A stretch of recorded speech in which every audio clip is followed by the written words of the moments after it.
안녕하세요. 이번 영상은 동아시아사 근대사 연표 특강 마지막 네 번째 시간으로 1924년 중국의 제1차 국공합작부터 1945년 일본이 전쟁에서 무조건 항복을 선언하는 시기까지의 연표를 같이 한번 정리해 보도록 하겠습니다. 마찬가지로 맨 위에는 일본, 가운데는 중국, 맨 밑에는 한국, 추가적으로 세계사 베트남까지 함께 정리해 보도록 할게요. 먼저 1924년입니다. 1924년부터 27년까지는 중국의 국민당과 공산당이 함께 힘을 모아서 반제국주의 반군벌 운동을 전개하게 되는데, 이러한 과정을 제1차 국공합작이라고 하며 선생님은 27년까지 1합이라고 표시해 보도록 할게요. 1차 국공합작이 전개되고 있을 때 중국 국민당의 힘이 더욱더 커지게 되는 사건이 발생하게 됩니다. 이게 바로 530 운동이라고 할 수 있거든요. 이 530 운동은 당시 중국의 조계지였던 상하이에서 발생하게 됩니다. 상하이 내에 일본계 방직 공장에서 중국인 노동자가 피살되는 사건이 발생하게 되거든요. 이러한 사건을 계기로 상하이의 중국인 노동자들의 시위가 커지게 되는데, 이러한 시위를 진압하는 과정에서 영국계 경찰이 총을 쏘게 되고, 이 총을 맞은 중국인 노동자들이 다치고 죽게 되는 사건이 또 발생하게 되니까 시위가 더욱더 커지게 되는 530 운동이 전개되게 됩니다. 이 530 운동을 중국 국민당이 적극적으로 지원을 해준 결과 국민당은 대중의 지지를 받는 대중정당으로 더욱더 성장을 하는 계기가 마련되기도 합니다. 이게 중국사를 받고 이제 위로 올라가서 일본사를 추가적으로 보도록 할게요. 1925년에는 우리 한국사에도 등장을 하기도 했던 이 치안유지법이 제정되게 됩니다. 이 치안유지법의 내용을 보면 국채를 부정하는 사람들은 처벌하겠다. 또 하나는 사유재산 제도를 부정하는 사람들을 때려잡겠다. 이 말은 즉슨 독립군이라든지 사유재산 제도를 부정하는 사회주의자들을 처벌하겠다. 이런 내용이 담겨져 있거든요. 이런 치안유지법에 따라서 일본이라든지 우리 한국의 사회주의자들이 탄압을 받고 약화되게 되는 계기가 마련되기도 합니다. 또 다른 1925년의 일본의 사건에는 바로 이 보통선거법이 제정되게 됩니다. 1920년대부터 20년대 중반까지 이 보통선거법을 포함해서 일본의 민주주의가 발전하는 과정을 다이쇼 데모크라시라고 하거든요. 다이쇼 천황 시기에 민주주의가 발전했다, 이런 뜻이 담겨져 있는데, 다이쇼 데모크라시 시기에 1925년 보통선거법이 제정됨에 따라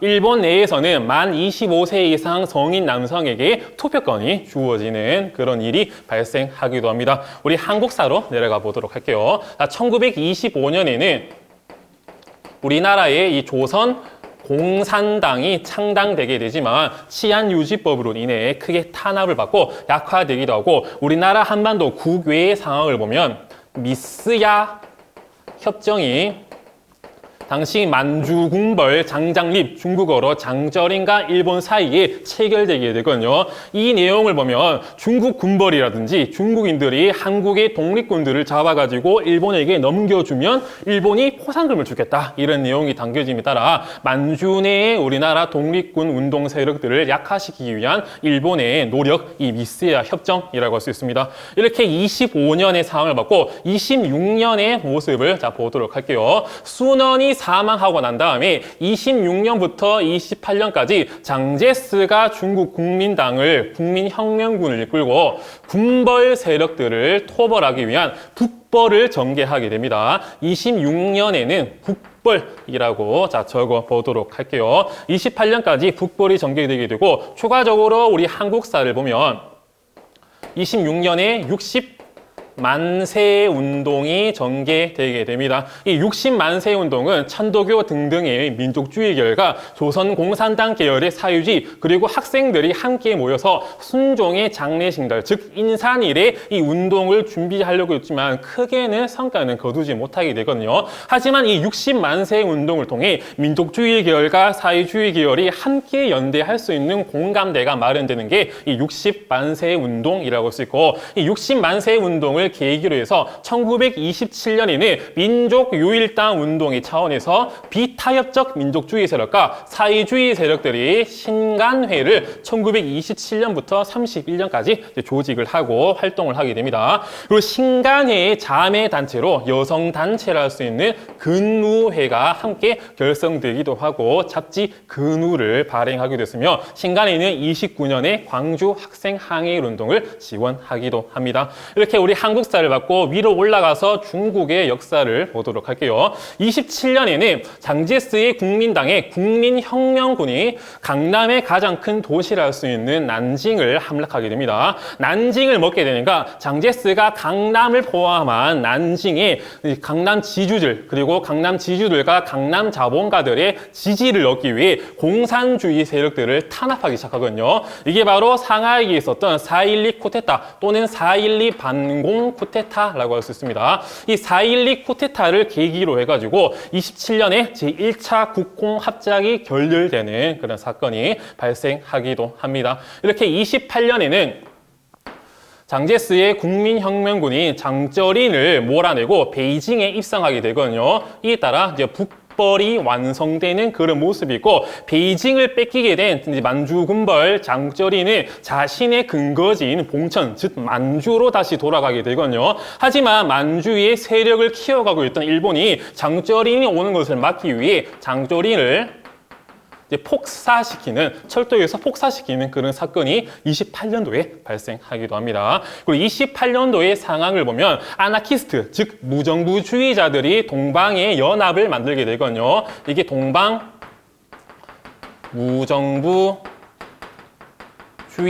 연맹이라고 하는 단체가 1928년에 결성되게 되는데 이 동방 무정부주의자 연맹은 한국, 중국, 일본, 베트남, 타이완, 필리핀 등등의 무정부주의자들이 함께 모여서 만든 단체 이런 것들을 꼭 기억을 해주시기를 바랄게요. 이제 1929년을 보도록 하겠습니다. 1929년에 일본에는 일본 반제동맹이라고 하는 단체가 만들어지게 되는데 여기는 한국인과 일본인들이 함께 가입을 하게 됐거든요. 이 일본 반제동맹의 기관지라 할 수 있는 신문 반제신문에서 한국어판을 발간하게 되니까 이에 감동을 먹은 한국 사람들이 많이 이 단체에 가입하기도 했으며 1929년 우리나라의 역사를 보면 1929년에는 광주에서 광주 학생 항일 운동이 전개되기도 하고 이 광주 학생 항일 운동은 신간회가 지원을 해서 진상조사단을 파견하기도 했고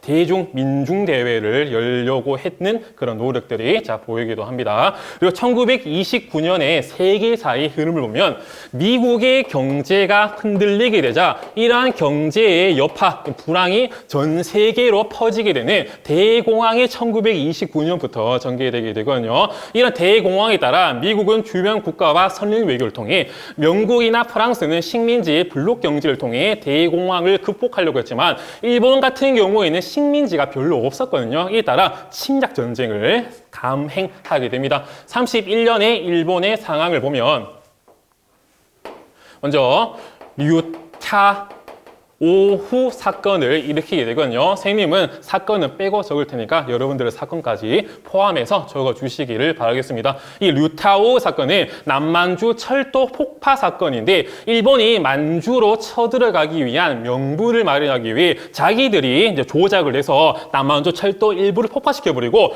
우리 일본 공격받았다. 그러므로 우리는 남만주 철도 및 만주의 거류민들을 보호하겠다. 이런 명분으로 1931년 이 만주 사변이 이제 발생을 하게 됩니다. 31년도 좀 밑으로 내려가 보도록 할게요. 29년도에 추가적으로 하면 이 조선 혁명군이 1929년 양세봉을 총사령관으로 했던 군대가 조직되기도 했으며 31년도 우리나라의 역사를 보도록 할게요. 이때는 김구가 한인 애국단을 조직하기도 했으며 지청천에 한국 독립군이 조직되기도 합니다. 자, 여러분들 이 한국 독립군이나 조선혁명군의 주요 전투 지역들은 꼭 기억을 하셔야 되거든요. 수능 한국사에서도 기출이 많이 된 적이 있습니다. 조선혁명군은 양세봉을 총사령관으로 했으며 중국 의용군과 함께 영릉강 흥정성 전투에서 일본군과 맞서 싸웠다 기억하시면 되겠고, 한국 독립군은 지청천을 총사령관으로 해서 쌍성보, 사도하자, 대전자령 전투에서 중국 호롱군과 연합을 냈다. 이런 흐름들 기억을 하시기를 바랄게요. 외우실 때 가수 그게 있거든요. 인피니트. 근데 한국 독립군은 지청천, 이제 지피니트가 공연을 하는데 사도하자, 쌍성보, 전자령, 호, 대전자령, 호 할 때 호는 중국 호로군, 이런 식으로 재밌게 전투를 외우셔도 될 것 같습니다. 그리고 31년도에 중국의 상황을 보면 이때 한중 연합 단체가 만들어지게 되거든요. 이게 바로 한중 민족 항일 대동맹이라는 단체가 31년 또는 32년에 결성되게 되는데, 이 한중민족 항일 대동맹이라고 하는 단체는 대한민국 임시정부와 중국 국민당의 인사들이 함께 가입을 해서 활동을 했다. 이런 것들도 아시면 되겠으며, 31년에는 항일 구국연맹이라고 하는 또 다른 아나키스트의 단체, 한국, 중국, 일본이 함께 모여 결성이 된 아나키스트의 단체가 또 31년도에 만들어지기도 하니까 이런 것들도 잘 아시면 되겠습니다. 그리고 32년도에 보면 만주사변 이후 일본이 청나라의 마지막 황제였던 푸이를 내세워가지고 일본의 괴뢰 국가라고 쓰이는 이 만주국을 수립을 하게 됩니다. 이렇게 만주사변, 만주국 수립이 발생하게 되니까 국제연맹이 이러한 사건들이 침략인지 아니면 일본이 거류민을 보호하기 위한 정당 방위였는지를 확인하기 위해 리튼 조사단을 파견하게 되거든요. 하지만 리튼 조사단이 이러한 일본의 행위는 명백한 침략 행위다, 나가라 라고 하니까 일본이 이에 반발을 하고 국제연맹에서 탈퇴를 하는 사건이 33년도에 발생을 하게 됩니다. 그리고 33년도, 32년도 우리 한국사 역사를 보도록 할게요. 자, 32년도에 보면 한인 애국단 소속의 이봉창, 윤봉길 의사가 의거를 하게 되고, 이러한 의거 등등을 계기로 대한민국 임시정부가 중국 국민당의 적극적인 지원을 받게 되는 계기가 마련되기도 합니다. 그리고 33년도에 자, 상황을 또다시 보도록 하겠습니다. 33년도에는 또 한중연합군대가 만들어지는데, 이때 사회주의자들이 함께 모여서 동북인민 혁명군이 결성이 되기도 합니다. 33년도에. 그리고 34년도에 또 상황을 보도록 하겠습니다. 34년도에 중국에는 중국 공산당이 중국 국민당, 즉 국민혁명군의 공격을 피해서 남쪽에 있던 강서성에서 북쪽의 섬서성, 예난으로 이동을 하게 되는데, 이러한 과정을 대장정이라고 하게 됩니다. 대라고 적어보고, 이러한 대장정을 통해 중국 공산당 내의 마오쩌둥, 즉 오택동의 권위가 더욱더 증가하게 되는 계기가 마련되는 게 대장정이라고 할 수 있습니다. 또 35년도의 상황을 보도록 할게요. 35년도에는 또 한중연합 단체가 만들어지게 됩니다. 이게 바로 한중 항일 동맹회라고 하는 단체가 만들어지게 되거든요. 선생님, 단체가 너무 많습니다. 이름 비슷해요. 원래 이 부분이 좀 단체가 원래 좀 많아요. 수능 한국사 등에도 온갖 많은 군대라든지 이름이란 많이 나오기 때문에 헬이라고 부르기도 하거든요. 이런 단체들 잘 좀 기억을 해 두시길 바랄게요. 이 한중항일 동맹회는 1935년 조선혁명군과 다음에 중국의용군이 함께 모여서 만든 단체, 이런 것들도 기억을 해 두시기를 바라겠습니다. 한국사의 36년도를 보도록 하겠습니다. 36년도 또 35년도의 상황을 보면, 먼저 35년도에는 중국 관내, 즉 사내간 안에 중국 본토 내에서 민족혁명당이 결성되게 됩니다. 이 민족혁명당은 중국 관내의 우리 한국 독립운동 세력들을 함께 모아보자, 이런 마음에 의열단의 김원봉, 그리고 추가적으로 다른 단체의 조소왕, 지청천, 이런 사람들이 모여서 이 단체를 만들게 되거든요. 하지만 민족혁명당 내부에서 김원봉 등등의 의열단 중심으로 단체가 이끌어지자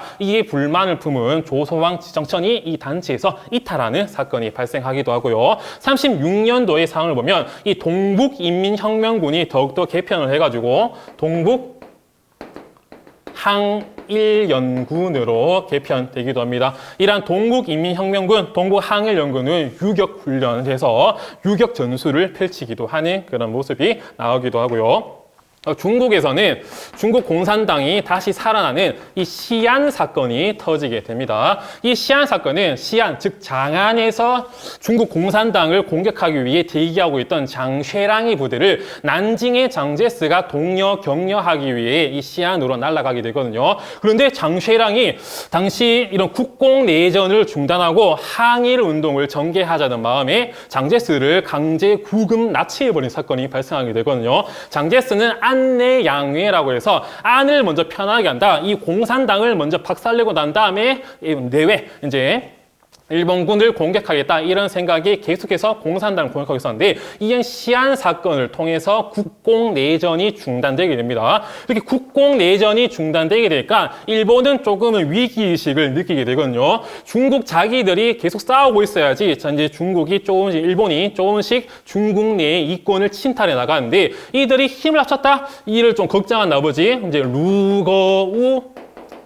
차오 사건 똑같은 말로 노구교 사건을 일으키게 되거든요. 37년 7월 7일 베이징 인근에서 군사 훈련을 하고 있던 일본군 병사가 몇 발의 총성과 함께 잠시 실종되는 사건이 발생하게 되는데 이를 루거우 차오 사건이라고 합니다. 이런 루거우 차오 사건을 계기로 해서 37년에 중일 전쟁이 발발하게 되거든요. 이렇게 중일 전쟁이 발생하게 되니까 국공 내전을 넘어서 더욱더 국민당과 공산당이 함께 힘을 모아 일본에 맞서자라고 하는 2차 국공 합작이 37년부터 이루어지게 되고요. 37년에는 일본군이 난징을 먹게 되자 난징에 있던 주민 약 30만 명 이상을 38년 초반까지 학살하는 난징 대학살이라고 하는 비극적인 사건이 발생을 하게 됩니다. 자, 37년도에 우리 한국사를 보도록 할게요.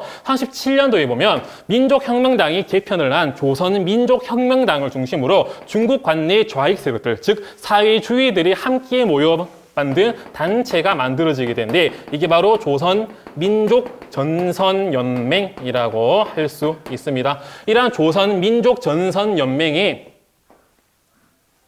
산하 부대로는 김원봉 등등이 대장으로 있었던 조선의용대가 있거든요. 이 조선의용대는 중국 국민당의 지원을 받고 후방에서 전쟁을 지원하는 그런 단체이기도 했습니다. 38년도에 일본을 보도록 할게요. 38년도에 보면 일본이 전쟁을 위한 인적, 물적 자원을 총동원하기 위해 국가 총동원법을 38년도에 제정을 하게 되고 많은 인적, 물적 수탈이 일본뿐만 아니라 한국, 타이완 등등이 이루어지게 됩니다. 38년도까지 상황을 봤고 이제 39년도를 보도록 할게요. 39년도부터 1945년까지는 제2차 세계대전이 터지게 됩니다. 선생님은 2차 WW라 적어 보도록 할게요. 2차 세계대전이 일어나게 되고 독일이 유럽의 많은 국가들을 먹어 삼키게 되니까 일본이 드디어 동남아시아에 대한 야욕을 드러내게 되거든요. 이 40년에는 독일과 이탈리아와 일본이 삼국 동맹을 체결하게 됩니다. 이에 따라 이들 세 국가는 추축국이라고 불리기도 하고 또 41년도에는 잠자는 사자, 즉 미국의 쿼터를 건드리게 되거든요. 이들 이제 일본이 베트남 등등을 침략하게 되니까 미국을 중심으로 자원을 다 끊어버립니다. 석유라든지 일본이 이제 사지에 궁지에 몰리게 되니까 빠른 시간 안에 동남아를 먹어 삼키기 위해 미국 하와이의 진주만을 41년 12월에 기습 공격하기에 따라 2차 세계대전이 유럽, 아프리카뿐만 아니라 태평양까지 확대가 되는 태평양 전쟁이 일으키게 되는 계기가 이 진주만 기습으로 발생을 하게 되는 것도 아시면 되겠습니다. 또 40년에 보면 중국 국민정부가 이 충칭에 정착을 하는 그런 모습도 보이고 마찬가지 우리나라 대한민국 임시정부도 이 충칭에 정착을 하게 된과 동시에 국민당의 지원을 받아서 임시정부의 산하부대라고 할 수 있는 한국광복군이 결성되기도 합니다. 이런 한국광복군의 활동들은 꼭 기억을 하셔야 돼요. 41년도에 독일이라든지 일본이라든지 등등에 대해서 이 대일 선전 포고문을 임시정부가 발표하기도 했고, 인도, 미얀마 등지에서 영국군과 함께 연합작전을 전개하기도 했으며, 미국 OSS와 함께 국내 진공작전을 수행하려고 했었다. 이런 것들도 기억을 꼭 하시기를 바라겠습니다. 41년도에 대일 선전 포고문을 발표하게 되는데, 또 위에 올라가서 세계사의 흐름을 보면 일본이 태평양 미드웨이에서 미국과 해전을 벌이게 되거든요. 이 미드웨이 해전에서 미국이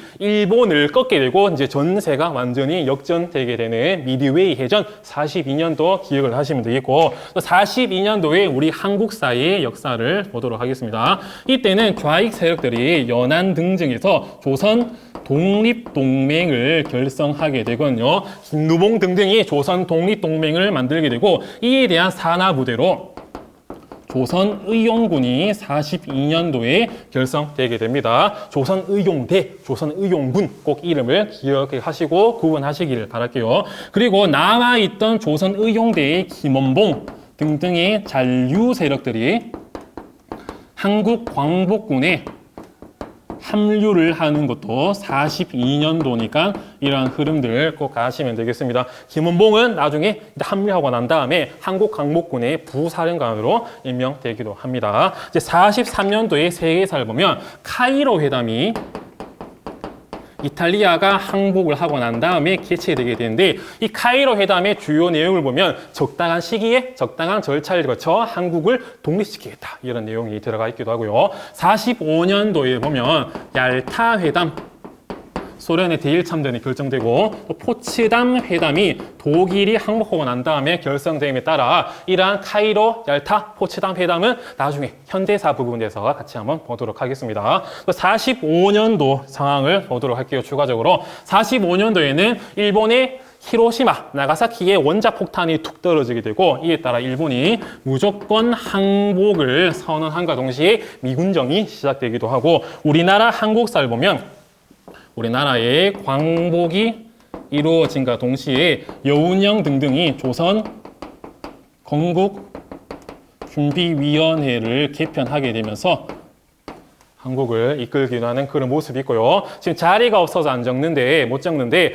나중에 베트남 전쟁 때 배울 거거든요. 베트남 민주공화국이 45년도에 호치민 등등에 의해서 수립이 되게 되니까 배민공 베트남 민주공화국 꼭 기억을 해 주시기를 바라겠습니다. 자, 이번 시간에는 연표 특강 네 번째 마지막 시간으로 1924년부터 45년까지의 연표를 같이 한번 정리해 보았습니다. 다음 시간에는 현대사로 찾아뵙도록 하겠습니다. 이번 수업도 열심히 들어주셔서 감사합니다.